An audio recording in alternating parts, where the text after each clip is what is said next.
My name is Marcus Hale. I'm 34 years old and I live in Seattle, Washington. For most of my adult life, I believed marriage was about putting in the work. You carry the weight, you sacrifice, you provide, and in return, you build something solid with the person you love. That was my formula. Simple, honest. But formulas don't always account for betrayal. I manage sales for an industrial equipment company. It isn't glamorous. No one grows up dreaming of selling heavy machinery or walking through warehouses that smell of oil and steel. But I'm good at it. I know how to talk to people, how to build trust, how to close deals that keep the lights on for half the city's construction firms. The hours are brutal, 70 a week, sometimes more. I've missed birthdays, skipped out on vacations, and fallen asleep with my tie still around my neck. But I told myself it was worth it. Worth it because every overtime shift meant more savings. Every commission check meant one step closer to the life Olivia kept dreaming about. Olivia Bennett, my wife. She's 31, a yoga instructor, part-time. Her world is soft mats, scented candles, playlists of ocean waves. She posts photos of herself in perfect poses, sun salutations with filtered skylines in the background, captions about balance and energy. Her schedule is flexible, her income modest, but I never cared about the difference. From the start, I was proud to provide. My father raised me to believe that if you had broad shoulders, you carried the load, and I did happily. I built up a savings account for us. $12,000 so far, meant for the car Olivia always wanted. Something sleek, something that would turn heads when she pulled into the yoga studio lot. I pictured the surprise me tossing her the keys, her smile lighting up the two of us driving out of the dealership hand in hand. That image kept me going, until the night it shattered. Olivia's best friend, Chloe Adams, had been around since college. She was the kind of friend who clung to Olivia like ivy, always whispering advice, always stirring drama. Loud laugh, sharper tongue. She lived on cheap wine and other people's problems. I never trusted her, but Olivia defended her constantly. She just means well, she'd say whenever Chloe overstepped. She's loyal. Loyalty. Funny word. Most nights when I was stuck at the office, Chloe was at our place, keeping Olivia company, drinking, gossiping, filling the silence I left behind. I told myself it was harmless. That night, traffic was light. I left the office early, a rare gift, and stopped at Olivia's favorite Thai place, Pad Thai Spring Rolls Curry. I was smiling on the drive home, picturing the look on her face when I walked in. But the smile vanished the moment I stepped through the door. The living room glowed with candlelight. I set the food down quietly, expecting laughter, maybe music. Instead, I heard voices low, conspiratorial from the kitchen. I should have called out. I should have made my presence known. But something in their tone froze me. Chloe's voice first. Sharp, urging. Marcus is always working. He's blind to everything else. This is your chance. You don't have to sit around waiting. Explore. Test the waters. My pulse quickened. I crept closer, careful on the hardwood. Then Olivia's laugh, soft, cruel. You're right. He's too good. Too trusting. I could try something new and he'd never leave me. He's too soft for that. The words hit like a knife. Chloe leaned in, her voice dripping poison. Exactly. If it doesn't work, just go back. He'll forgive you. Men like Marcus always forgive. They'd rather keep the peace than start over. Olivia giggled again. Not nervous, not hesitant. Amused. Maybe I will. Why not? I mean, it's not like he'd ever walk away. I could have the best of both worlds. I pressed my back against the wall, the sound ringing in my ears. I'd always noticed little things, her phone face down on the table late nights at the studio, her sudden obsession with posting carefully posed selfies instead of photos of us. But I brushed them aside. I believed her. I believed in her. Hearing those words stripped away every excuse I'd ever made for her. They weren't speculating. They were planning. And Olivia, my wife, the woman I'd been killing myself to provide for, was laughing about it. I slipped out before they saw me, the food still on the counter. In the car, I gripped the steering wheel so hard my hands shook. The city pulsed outside, neon lights, honking horns, couples walking hand in hand, but I felt detached, floating above it all. Her voice replayed again and again. He'd never leave me. He's too soft for that. That night I lay beside her in bed. She slept soundly, one arm draped across me as if nothing had changed. My eyes stayed open, staring at the ceiling, each word like acid in my chest. I thought about our wedding day, about the promises we made, about the years I spent grinding through shifts telling myself the sacrifices would be worth it. But respect had slipped out of the marriage long before love did. And without respect, love is just a hollow word. Something shifted inside me that night. I didn't confront her. Not yet. I smiled at breakfast, kissed her cheek before work, pretended nothing had changed. But in my mind, everything had. Olivia thought I was soft. She thought I'd always be there no matter what. She thought I was her safety net, but she was about to learn the truth. I wasn't soft, I was patient. And patience cuts deeper than anger. I wasn't her safety net anymore. I was the storm she didn't see coming. The night I overheard Olivia plotting with Chloe didn't end with shouting. It ended with silence. My silence. I didn't confront her. I didn't storm into the kitchen or demand answers. I slipped out, drove around the block until the candles had burned down, then walked back in like nothing had happened. That was the beginning of the act. For days I played my role. At breakfast, I asked if she wanted almond milk in her coffee. I kissed her cheek before work. I nodded as she told me about her students in yoga class and how Chloe thought she should take time to find herself. Inside, every word was ash in my mouth, but on the outside, calm, loving, predictable. Because predictable men are easy to underestimate. And that was exactly what I needed her to do. It didn't take long for Olivia to test her script. One Sunday morning, as I sat on the couch scrolling through work emails, she curled up beside me. Her tone was soft, almost rehearsed. "Marcus," she began, "I've been thinking, maybe I need some space. Not forever. Just a little break. To figure out who I am."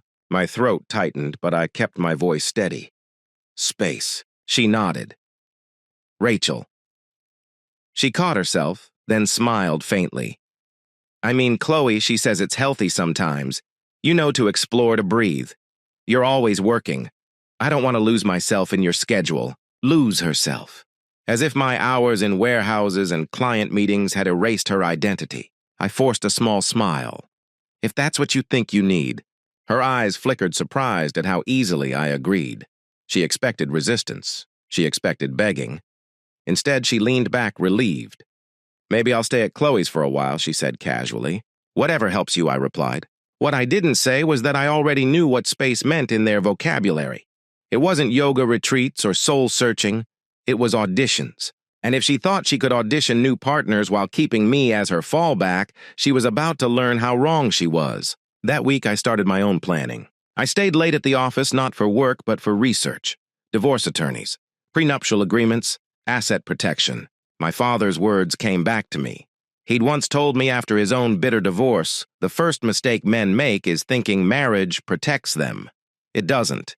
Only paperwork does. Back then, I thought he was cynical. Now I knew he was right. On Wednesday, I scheduled a consultation with Cameron Blake, a lawyer recommended by a colleague. His office overlooked downtown Seattle, all glass and steel, the kind of place that radiated quiet power. He shook my hand firmly, eyes sharp. "Tell me everything." So I did.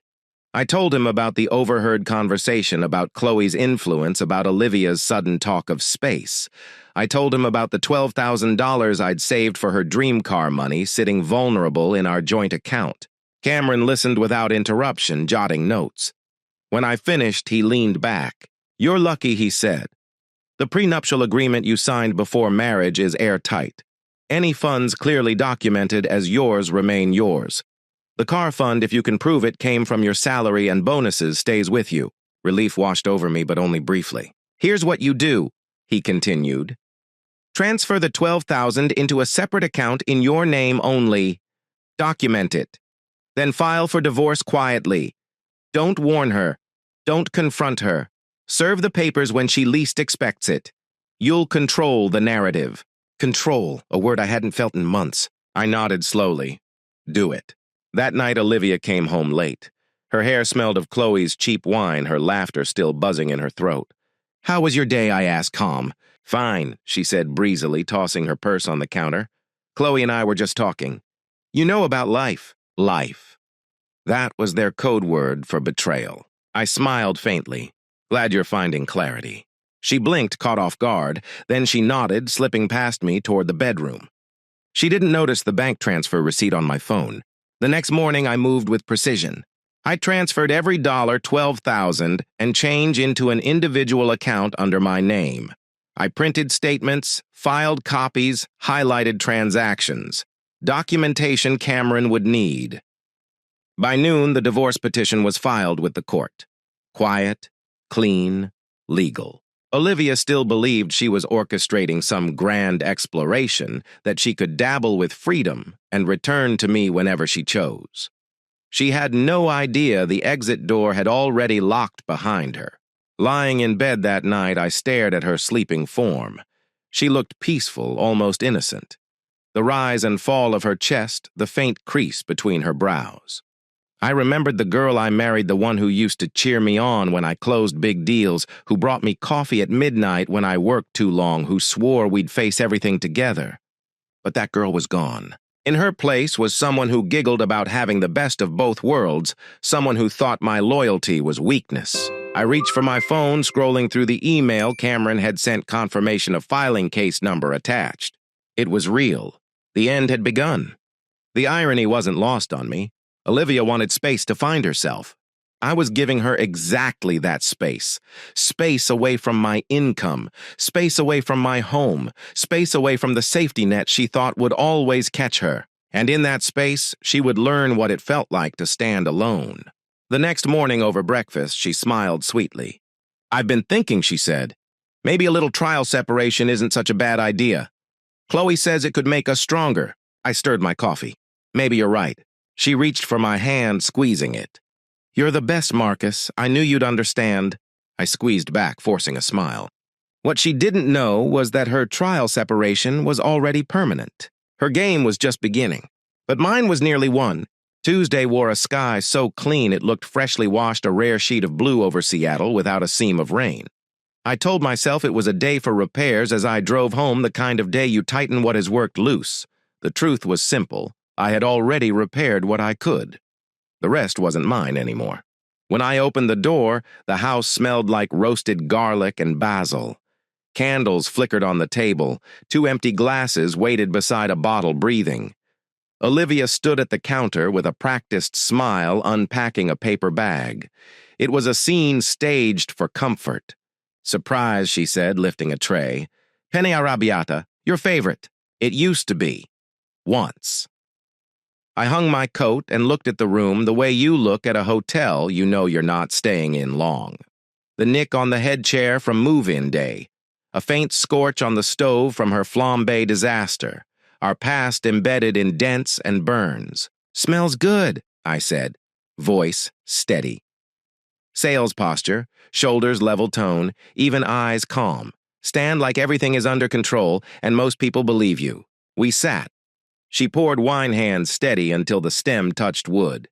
She talked about class, a student landing crow, pose a playlist shaped like a tide. Harmless syllables avoiding edges. I let her speak. Halfway through the meal, she reached across and placed her hand on mine. "Marcus," she said softly, "I know it's been complicated. I don't want to lose what we have. I want to work on us." I slid my hand away, lifted the folder I'd kept on the chair and set it between the plates. "What's this?"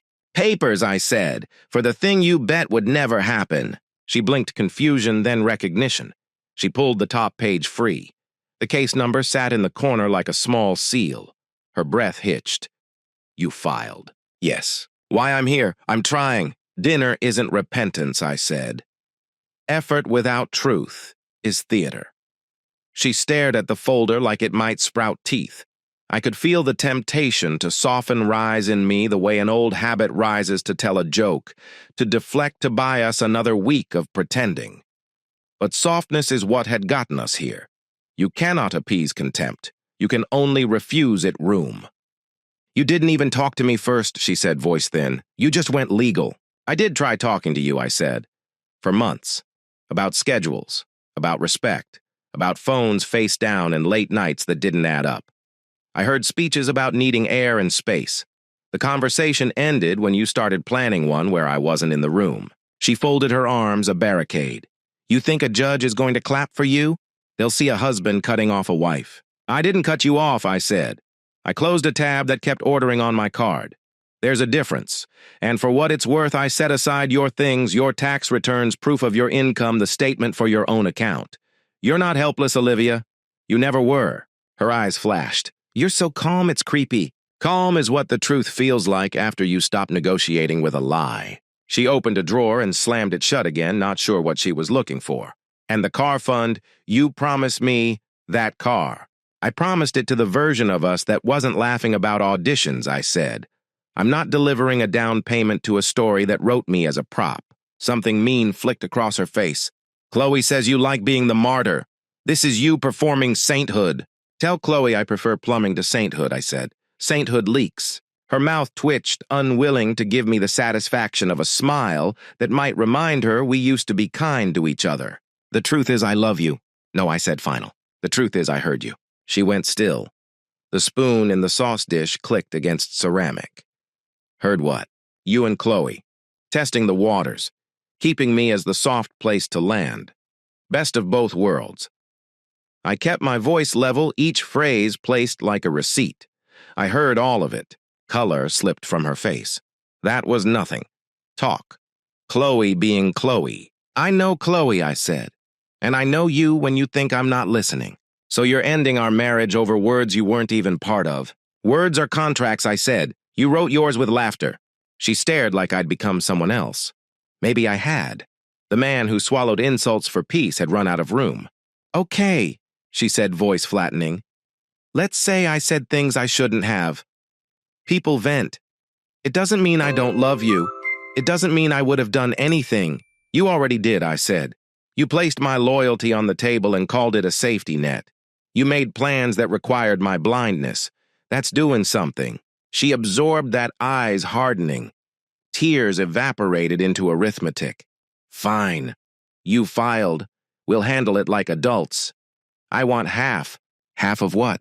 Half of everything that matters. Savings. The car fund. The house. I gave years. I deserve my share. You stood beside me, I said. You didn't build with me. And we both signed the prenup because you said you loved me for me, not for the future I might turn into money. My income stays mine. The car fund came from my salary and bonuses. The house is a different conversation, but it won't be what you think. She laughed once sharp. A prenup you're hiding behind paper. I'm standing behind it, I said. That's why paper exists, so there's something solid when people start throwing rocks. For a heartbeat, the woman I married flickered hurt and pride, the girl who once brought midnight coffee. Then Chloe's shadow crossed her face and the flicker died. This is cruel, she whispered. You waited. You set me up. You didn't even let me explain. Explain the plan. The auditions with training wheels. You didn't ask for a conversation. You gambled on my kindness. You thought I was soft. I'm not. I'm quiet. Silence pressed into the room. A candle guttered steadied. She looked at the papers as if they might rearrange themselves into a kinder paragraph. Then she chose threats. You'll regret this. HR will hear about your temper. Our friends will know you abandoned me. I won't walk away small. Tell the whole story if you tell it, I said. Tell them about the laughter and the plan. Tell them I brought home dinner once too. Tell them you were packing a parachute over appetizers. The flame beside her went out. The dining room dimmed. She stacked the papers, tapped them square, and slid them back across the table. I'll have my lawyer call yours. You already do, I said. Cameron Blake. A crack of surprise, then recovery. You planned this. I prepared, I said. There's a difference. She pushed back from the table. Chair legs squealed against tile, purse keys the choreography of exit. She paused at the hall. Was any of it real? She asked, voice smaller. It was, I said, until it wasn't. She nodded once. The door opened, pulled a square of evening air into the room, and closed with a click like a stamp. I sat in the quiet and let the house resettle. The food had gone lukewarm. I rinsed red sauce into the sink until the water ran clear and poured the untouched wine back into the bottle, as if saving mattered. I gathered the copies I needed and slid them into the folder. There would be more scenes, phone calls, accusations, captions. There would be Chloe buzzing 2 blocks away, coaching lines into a phone. There would be a bathroom mirror somewhere reflecting mascara and rage. There would be attempts to turn my steadiness into a villain's posture. But there would not be a retreat. I walked the hallway past rooms that had collected our life, the bedroom where compromise learned to sleep, the office where I kept spreadsheets and dreams, the closet of coats we wore to parties for people we don't see anymore. I paused at the spare room we once called someday, let the ache rise and fall, then kept moving. Pain doesn't undo anything. It only tells you you're alive while you're changing shape. Back in the kitchen, I wiped the table and blew out the remaining candles. Smoke curled up in thin gray threads. For a breath, the house smelled like something had ended cleanly. I turned off the lights and stood a moment in the dark. No footsteps, no keys, no voice spinning silk. Just the hum of the fridge and the low-weather hush of a city settling into night. When I finally went to bed, I faced the space where she used to sleep. The pillow looked like a shore after the tide imprinted empty. She loved the word space. She said space made people stronger. Maybe, or maybe space shows what's true. Morning came bright and indifferent. Coffee tasted like coffee. The street sounded like itself. I showered, dressed, and left the house the way you leave a hotel, tidy, polite, grateful to be headed somewhere that isn't pretending to be home. Driving downtown, I caught my reflection in a bus window, the city sliding across my face. I didn't look victorious. I didn't look broken. I looked like a man who finally put down something too heavy to carry one step farther. At the first red light, my phone buzzed. A text from an unknown number. Lawyer friend or Chloe with a new script, maybe all three. I let it sit. Some messages belong in the dark until you're ready for light. I turned the corner toward the office. The blue sky held. The day wasn't asking for repairs after all. It was offering a door. The first knock came 3 nights after she stormed out. It was past midnight, rain tapping against the windows like impatient fingers. I almost ignored it, almost let the storm answer for me, but the knocking kept on soft, then sharp, then desperate. When I opened the door, Olivia stood there. Eyes swollen, hair damp, voice trembling. She looked like the picture of heartbreak, the kind of image people post online for sympathy points. "Marcus," she whispered, "please, I just need to talk." I let her in, not out of kindness, but out of curiosity. What costume would she wear this time? At the table, she'd worn confidence demanding her share. Tonight, she wore sorrow draped heavy across her shoulders. I made a mistake, she began, tears already slipping down. Chloe pushed me, she kept telling me things, and I listened when I shouldn't have. I let her poison me. I watched her cry without moving.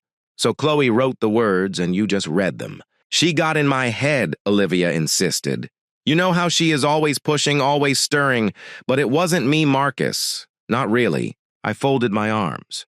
It was your laugh I heard, not hers. Her mouth quivered, the practiced break of a performance. "I don't want to lose us. I love you, and there's something else.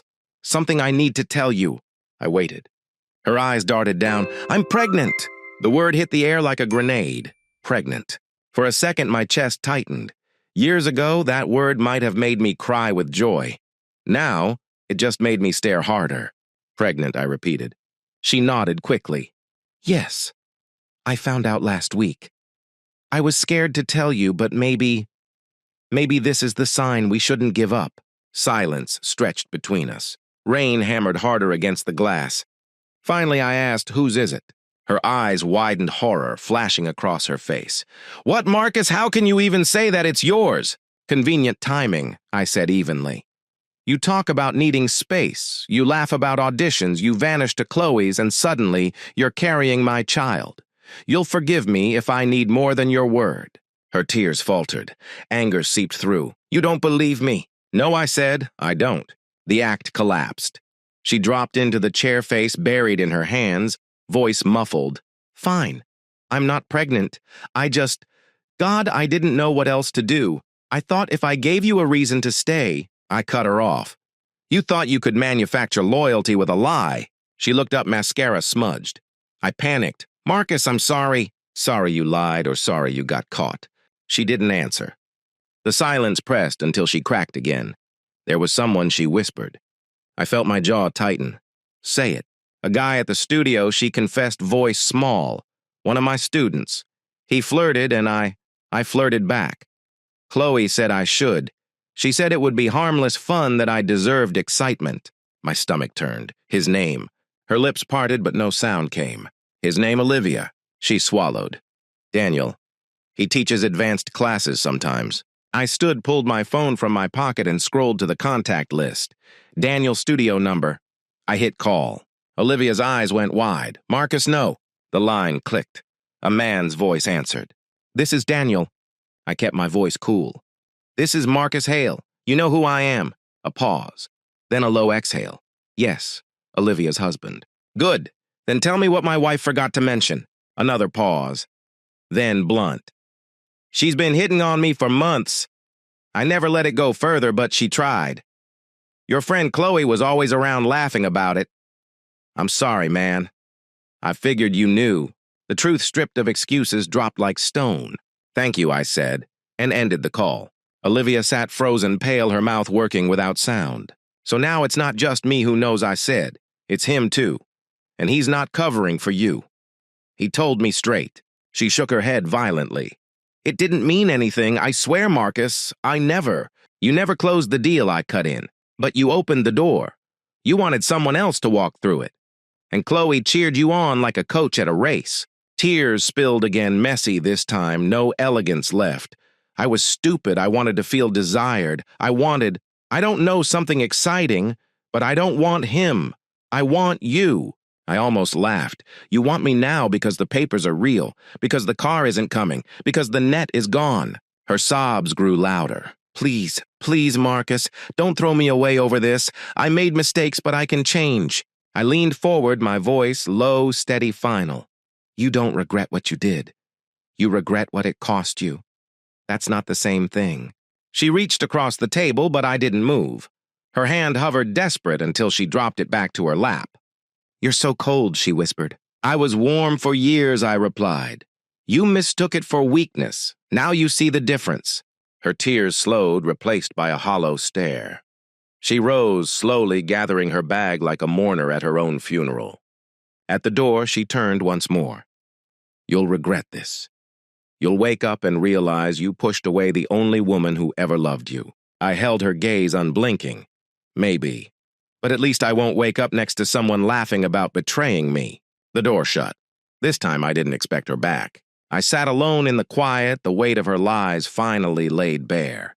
She'd tried every mask, sorrow, love, pregnancy confession. None of them fit anymore. All that was left was the truth. And I could live with that. I used to think endings came clean. A slammed door. A final word.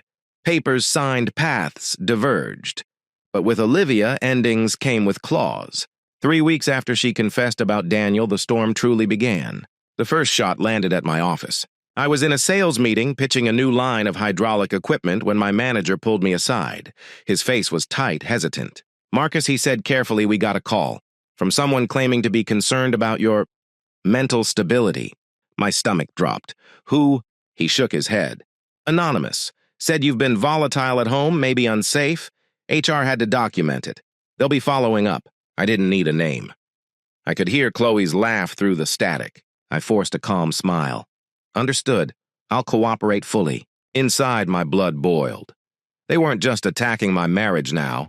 They were attacking my career, my livelihood. The second shot came the next day.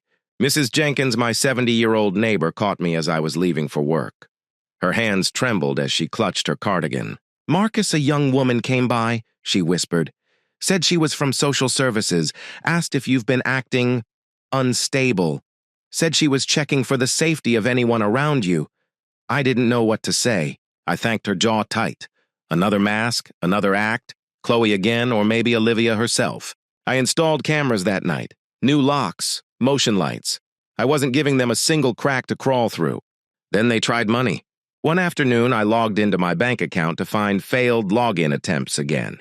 This time from Olivia's old tablet still synced to our Wi-Fi. I documented every alert, forwarded it to Cameron, my attorney. He replied within minutes, good. Keep stacking proof. This won't end in her favor. The climax came a week later. I pulled into my driveway and found the back door ajar. My chest tightened as I stepped inside. Nothing looked stolen, but drawers were open, files scattered. A performance? A search. I checked the cameras. Grainy footage, but clear enough. Olivia and Chloe slipping inside, rifling through my desk, snapping photos. That was their final mistake. Cameron didn't even blink when I showed him. They're building a narrative, he said, painting you as unstable, then looking for documents to twist. But they walked straight into a criminal charge. We'll let them hang themselves.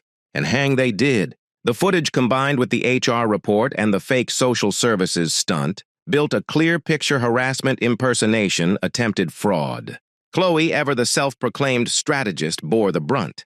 Her voice was on one of the calls to HR. Her face was on my camera footage. She wasn't Olivia's shield anymore. She was her anchor dragging her down. The court moved swiftly. The prenup held firm. My income, my savings, the car fund, they all remained mine. Olivia's attempt to claim half fell flat, her lawyer unable to break through the ironclad agreement. The house, I kept it. She hadn't contributed a cent beyond decor and complaints. Spousal support denied. She worked, albeit part-time, and the judge made it clear choices had consequences. All her theatrics, all her masks led her here, standing in court with nothing but Chloe's nervous hand clutching her elbow. Outside the courthouse, Olivia caught me.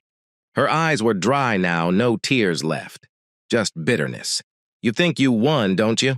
I met her gaze unflinching. I didn't win. I survived. You'll regret this, she hissed. One day you'll realize you pushed away the only woman who cared about you. I shook my head. You didn't care about me. You cared about what I provided. And when that stopped being enough, you went shopping for upgrades. Don't confuse dependence with love. Her jaw clenched. Chloe tugged her arm, urging her away, muttering about appeals. But even Chloe's voice cracked. They were unraveling. That night I sat alone in the house that was finally mine. The locks were new, the cameras blinked, the air smelled faintly of fresh paint where I'd patched old holes. For the first time in months I breathed easy. I thought about Olivia, not the crying actress, not the liar with fake pregnancies, not the thief with Chloe at her side. I thought about the woman I married, the girl who once brought me coffee at midnight when I worked late. And then I let her go. Because that woman was gone long before I filed papers. What remained was a lesson. Love without respect is a currency that always devalues, and greed always spends itself into ruin. Olivia didn't weep for me. She wept for the safety net she lost. And as I sat in the quiet of my reclaimed home, I realized something else.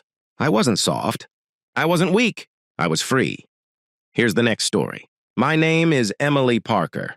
I'm 27 years old, a teacher in Portland, Oregon, and until not long ago, I thought I was building a life of steady ground with Ryan Mitchell. We had 4.5 years behind us, a rhythm that felt like permanence. I believed we were heading toward rings and vows, the promise of children. But money, the way it can corrode love, taught me otherwise. Ryan is a numbers man. He works as an accountant, and his mind counts before his heart ever speaks. Every dollar has a destination, every expense a justification. He can recite tax codes the way I recite nursery rhymes to my students. That's who he is, practical, cautious. Convinced the future is built brick by brick, receipt by receipt. I'm different. I teach children, and my world isn't balance sheets. It's crayons and spelling tests, and trying to keep 30 little voices pointed in the same direction. My currency has always been love, patience, time. But I grew up in a home where money was never stable. My mom, Margaret, carried us through more storms than I can count. She worked in retail, scraped paychecks together, patched holes when my dad walked out. She never complained. She just survived. So when her house, the one thing she'd managed to hold on to, was in danger, I didn't think twice. It started one evening over dinner. Ryan and I were at the little 2-bedroom apartment we rented downtown. Pasta on the stove, the hum of traffic outside. My phone buzzed. Mom's name on the screen. Her voice cracked before she even finished hello. Emily, I'm behind on the mortgage. The bank's sending letters. I could lose the house. The words lodged in my throat. That house was more than walls. It was Christmas morning's high school photos on the stairwell, the porch swing Dad built before he left. Losing it would mean losing the last anchor of our family. I promised her I'd figure something out. When I hung up, Ryan studied me across the table. What happened? I told him. Every word. His jaw tightened the way it always did when numbers bent under pressure. How much he asked? 12,000, I whispered. He leaned back, silent. 12,000 to him was a year of savings. To me, it was my mother's life raft. Finally, he said I'll give it to her. But it's a loan, Emily. Not a gift. She signed something binding. She pays it back. My relief tangled with shame. A loan. Money ruins families, he said flatly. Paper keeps them honest. That weekend, Ryan wrote out terms on his laptop. Payment plan. Interest waived, but deadlines clear. He sat at our table like a banker, and I watched the man I loved turn into a stranger with clauses and conditions. We drove to my mom's house.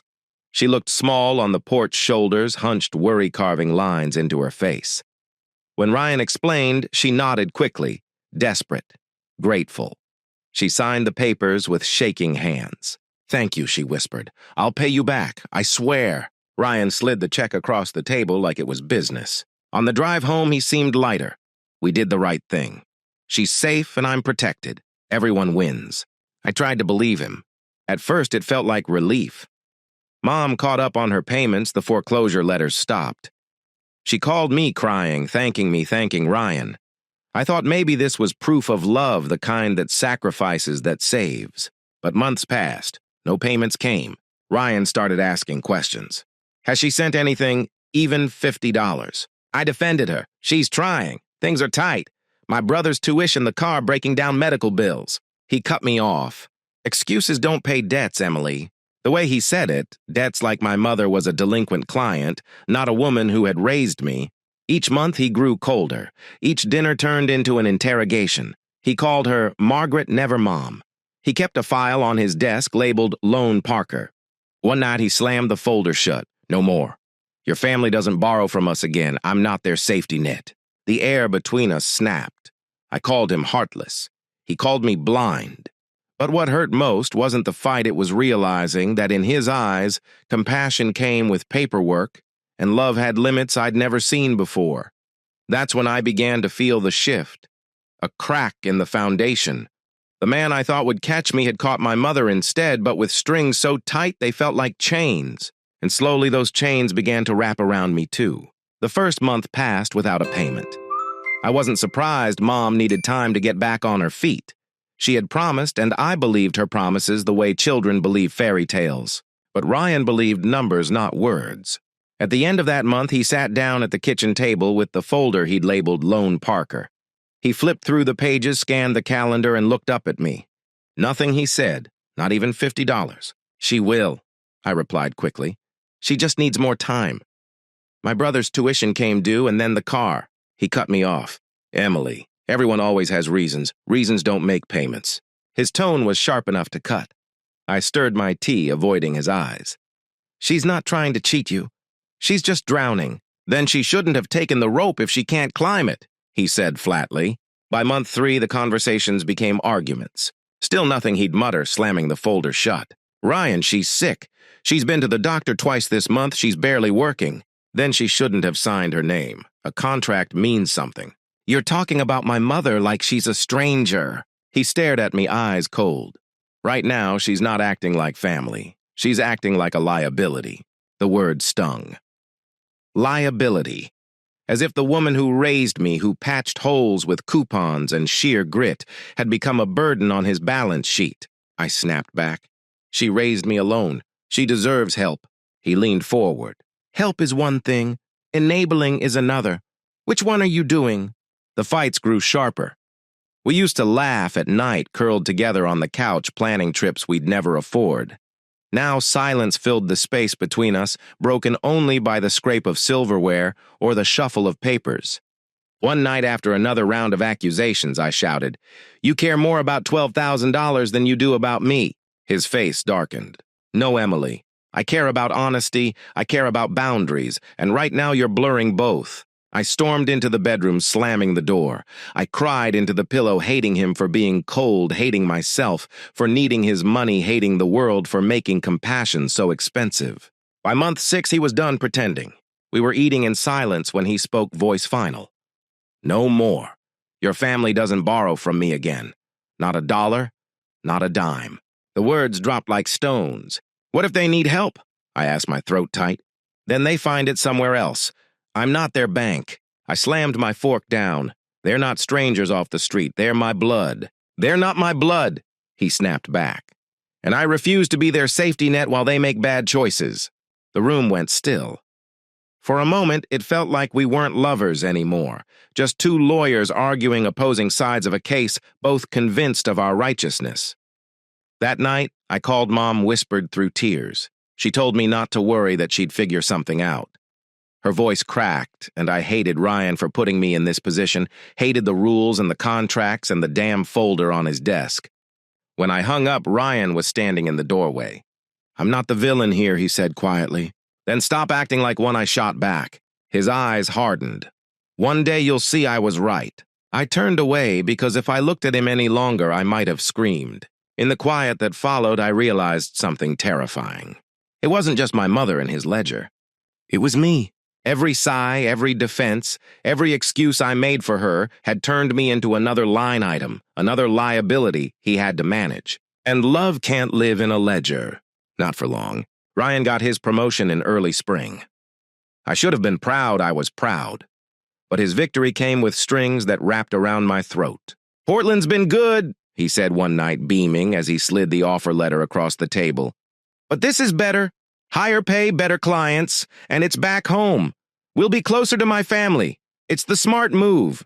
I stared at the letter. Salary doubled, benefits polished, everything a numbers man dreams of. I nodded, forcing a smile. Of course, congratulations. Inside, something in me wilted, because back home meant leaving mine. We moved 2 months later. His hometown was quieter suburban, lined with tidy lawns and neighbors who all seemed to know each other's names. Ryan slipped into it like a glove. I did not. I quit my teaching job in Portland. In his new city, I was just a shadow trailing behind his momentum. The local school district had no openings, and substitute gigs were rare. I spent my days in silence, rearranging furniture in our rental house, scrolling job boards, listening to the hum of a dishwasher that sounded louder than my own thoughts. Ryan came home energized, brimming with client stories, bonus figures, goals already stretching toward the next rung of the ladder. I listened, nodded, applauded. But when it was my turn to talk about missing my students, about feeling unmoored, his responses were brief. You'll find your rhythm, he'd say, already checking his emails again. Then, one Friday evening, he placed a slim envelope on the counter. Here, he said, almost casually, I added you as an authorized user. Small limit, but enough for groceries, gas, whatever you need while you're finding your footing. Inside was a credit card, my name embossed in silver beneath his. Use it responsibly, he added with the tone of a teacher quizzing a child. I nodded, biting back the sting. At first, I did exactly what he expected. Groceries, gas, household necessities. I tracked each purchase carefully, afraid of proving him right about boundaries. But the card pulsed in my wallet like a secret, like a door. The call from Mom came on a rainy Tuesday afternoon. Her voice shook. Emily, the county raised the property taxes. My mortgage is higher. I don't know how I'm going to make it. My chest tightened. That house again, that porch swing, that stairwell with our photos. Losing it wasn't just losing walls, it was losing her last dignity. I'll figure something out, I whispered. But Ryan's voice echoed in my head, no more loans, not a dollar, not a dime. That night at dinner, I nearly asked him anyway. But his expression was already tired, his eyes on the numbers scrolling across his tablet. I swallowed the words. Instead, I excused myself to the bedroom, pulled out the card, and stared at it under the lamplight. It gleamed like temptation. The first withdrawal was $500. I stood at the ATM, heart racing, glancing over my shoulder as if I were committing a crime. The machine spat out the bills, crisp and indifferent. I wired them to Mom the next morning. She cried over the phone. You saved me again, Emily. I don't know how to thank you. I told her she didn't have to. I hung up my heart swelling with a strange pride. I hadn't begged Ryan. I hadn't watched him scowl lecture or flip through that damn folder. I had acted, quietly, on my own. For once, helping her didn't come with paperwork or conditions. But $500 wasn't enough. The taxes kept pressing. The bills stacked. So I went back. $300, $400, $600. Always small enough not to scream on a statement, but steady. Each time I told myself it was the last. Each time the relief in Mom's voice pulled me back to the ATM. Soon the total was climbing toward $4,000. Ryan didn't notice. The charges blended into groceries, utilities, the blur of daily life. He came home with new bonuses, new suits, and I came home with secrets folded into wire transfers. At night, lying beside him, I felt two truths pressing against me. One, I was lying, stealing even depending on how you named it. Two, I was saving my mother. And in my heart, the second truth silenced the first. Because Ryan had made compassion conditional. He had turned love into ledgers. But me, I had finally found a way to choose family without his permission. For the first time in months, I felt powerful. Even if the power came on borrowed credit. The cracks finally broke one afternoon in late summer. I had just returned from the grocery store when I tried to swipe the card. Declined. I tried again, heat rising in my cheeks. Declined again. The cashier gave me a look. I pulled out my debit card instead, forced a smile, hurried through the line. My heart was pounding as if the machine itself had screamed liar. When I got home, Ryan was already there. He held the card in his hand like evidence, his jaw tight. "Emily," he said, voice low, "why is this card frozen?" I froze too. Maybe the bank. I called the bank, he snapped, cutting me off. His eyes drilled into me. They flagged multiple cash withdrawals. Repeatedly. Hundreds at a time. $4,000 in total. The room tilted. I opened my mouth closed. It opened again. Words tangled like wires. Finally, I whispered it was for my mom. His face twisted disbelief, folding into anger. "Your mom." She needed help. The taxes went up, "You stole from me, Emily." His voice rose, each word sharp. "You didn't ask. You didn't discuss. You stole." I shook my head violently. "No, I used the card you gave me. My name is on it." "How is that stealing?" His laugh was bitter hollow. "Because it wasn't groceries, it wasn't gas, it wasn't household needs. You funneled thousands behind my back. You knew exactly what you were doing." "I was helping my mother." I shouted, tears stinging. She was going to lose the house. What was I supposed to do? Watch it happen. Listen to her cry. You don't understand what it feels like to owe someone your whole life and not be able to pay them back. His eyes narrowed. "Don't turn this into virtue, Emily. You didn't save her, you betrayed me. You lied every single day you pulled money from that machine." We stood inches apart, both trembling for different reasons. I pleaded, "Ryan, she's my mother. Family comes first. You can't put a price on that." "Yes, you can," he shot back. "It's $4,000, and it's trust I can't get back." The word hit me like a slap. Trust. I whispered, "You care more about money than about me." His jaw clenched, his voice steady but cold. "No, I care about honesty. I care about building a life with someone who doesn't lie to my face. You turned us into strangers." I wiped my tears with shaking hands. I was cornered. You left me no choice. You made compassion conditional. You made me sneak around just to keep my family afloat. He stared at me for a long, searing moment. Then he said the words that shattered everything. "I can't do this." Silence swallowed the house. He walked into the bedroom, pulled out a duffel bag, and began tossing clothes inside. My chest constricted as I followed him, begging, "Ryan, please, don't walk out. We can fix this." He didn't stop folding. "We need time apart. I can't even look at you right now without seeing betrayal." I grabbed his arm, desperate. It was for her, not for me. He pulled free, eyes blazing. "That makes it worse. You burned our life down for someone else's mortgage. You didn't even think about what it would do to us." He zipped the bag shut. The sound was final, like a verdict. At the door, he paused. His voice was quiet, but sharp enough to leave a scar. "You made a choice, Emily, and so am I." Then he was gone.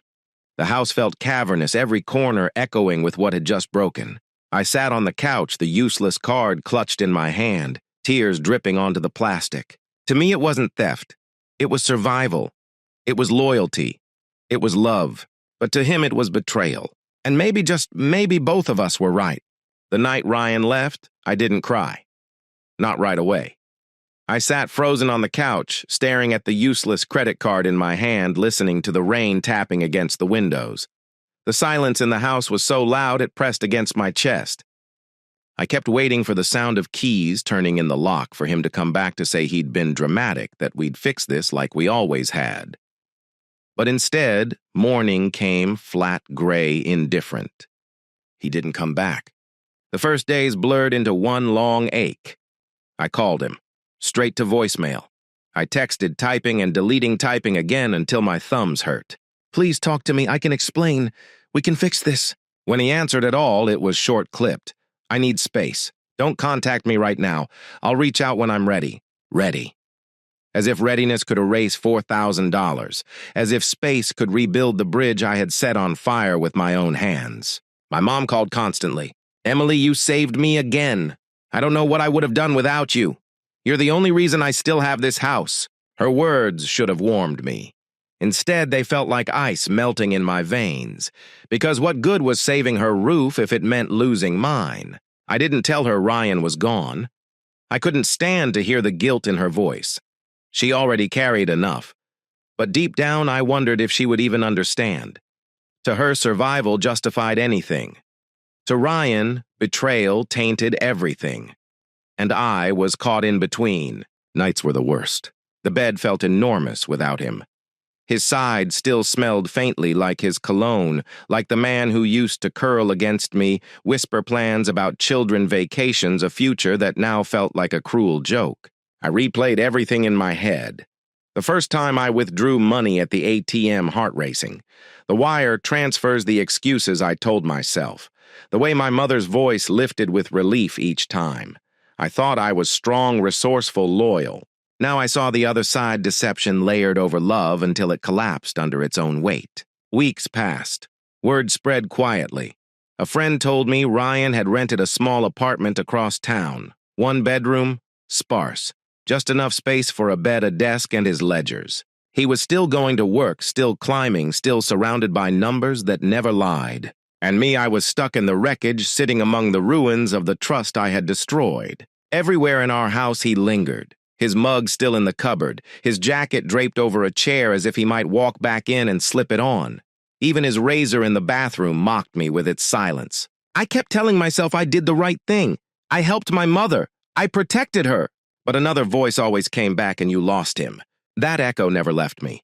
The day we finally met again, it was at a coffee shop halfway between his new apartment and our old house. Neutral ground.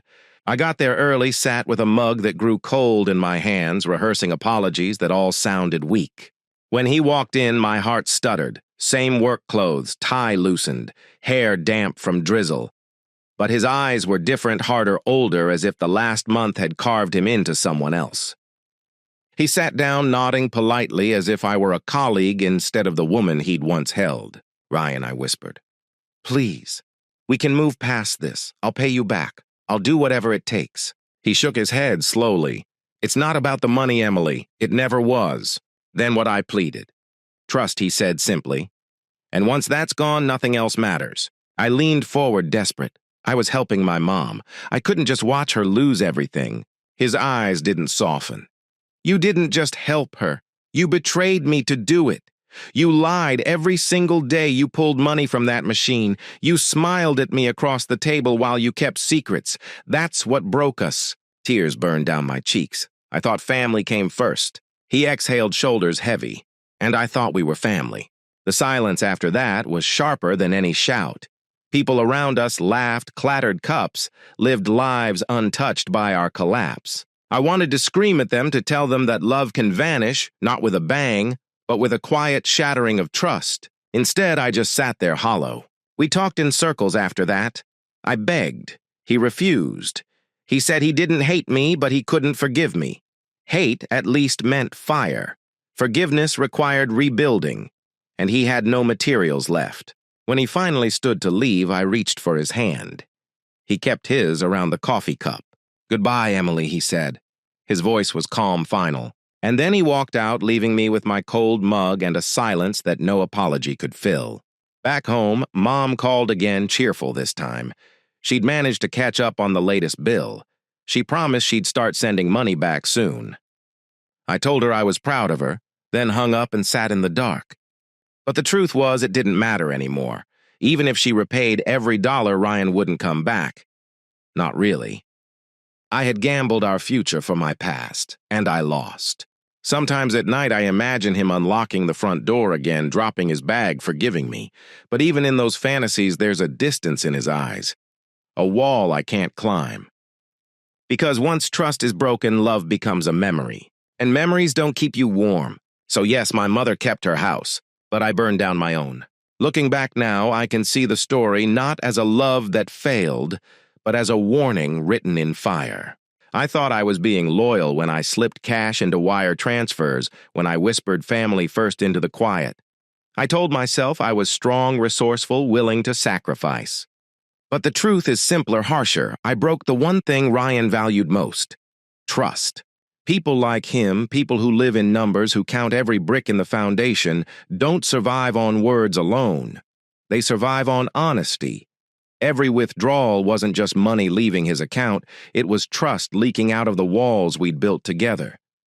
And once trust bleeds out, love suffocates. I used to think betrayal always came with affairs with strangers in hotel rooms or secrets tucked into phones. But betrayal can wear other faces. Sometimes it looks like silence. Sometimes it looks like secrets dressed as sacrifice. I betrayed him not with another person, but with the slow erosion of truth. And when he left, he didn't scream, he didn't rage. He simply looked at me with eyes that no longer believed. That was worse than any slammed door. My mother still has her house. The porch swing still creaks in the wind. The photographs still hang on the wall. She calls me sometimes cheerful, telling me she's okay. But I walk through my own house and see absence in every corner. Ryan's mug, Ryan's jacket, Ryan's silence. I saved her roof, yes, but I burned down my own. If you take anything from my story, let it be this: love cannot survive without trust. You can patch over cracks with excuses, you can tell yourself it's for a good cause, but every lie is another weight on the bridge. And bridges don't collapse all at once. They crumble plank by plank until there's nothing left to cross. If you love someone, protect that bridge. Guard it more fiercely than you guard money, pride, or even family obligation, because once it falls, no amount of tears or promises can rebuild it. Ryan told me once that numbers never lie. I used to roll my eyes at that, but now I see what he meant. The ledger of our relationship added up perfectly. $4,000, months of secrets, a trust deficit too deep to cover. The math was clear even if I didn't want to see it. So here I am telling you my story, not to excuse myself, but to remind you. Don't mistake sacrifice for deception. Don't confuse loyalty with secrecy. And never believe that good intentions will erase broken trust. Because trust once broken doesn't rebuild. It only leaves you with memories, and memories don't keep you warm. Looking back now, I can see the story not as a love that failed, but as a warning written in fire. I thought I was being loyal when I slipped cash into wire transfers, when I whispered family first into the quiet. I told myself I was strong, resourceful, willing to sacrifice. But the truth is, simpler, harsher, I broke the one thing Ryan valued most: trust. People like him, people who live in numbers, who count every brick in the foundation, don't survive on words alone. They survive on honesty. Every withdrawal wasn't just money leaving his account. It was trust leaking out of the walls we'd built together. And once trust bleeds out, love suffocates. I used to think betrayal always came with affairs with strangers in hotel rooms or secrets tucked into phones. But betrayal can wear other faces. Sometimes it looks like silence. Sometimes it looks like secrets dressed as sacrifice. I betrayed him not with another person, but with the slow erosion of truth. And when he left, he didn't scream, he didn't rage. He simply looked at me with eyes that no longer believed. That was worse than any slammed door. My mother still has her house. The porch swing still creaks in the wind. The photographs still hang on the wall. She calls me sometimes cheerful, telling me she's okay. But I walk through my own house and see absence in every corner. Ryan's mug, Ryan's jacket, Ryan's silence. I saved her roof, yes, but I burned down my own. If you take anything from my story, let it be this: Love cannot survive without trust. You can patch over cracks with excuses, you can tell yourself it's for a good cause, but every lie is another weight on the bridge. And bridges don't collapse all at once, they crumble plank by plank until there's nothing left to cross. If you love someone, protect that bridge. Guard it more fiercely than you guard money pride or even family obligation, because once it falls, no amount of tears or promises can rebuild it. Ryan told me once that numbers never lie. I used to roll my eyes at that, but now I see what he meant. The ledger of our relationship added up perfectly. $4,000, months of secrets, a trust deficit too deep to cover. The math was clear even if I didn't want to see it. So here I am telling you my story not to excuse myself but to remind you. Don't mistake sacrifice for deception. Don't confuse loyalty with secrecy, and never believe that good intentions will erase broken trust. Because trust once broken doesn't rebuild. It only leaves you with memories. And memories don't keep you warm.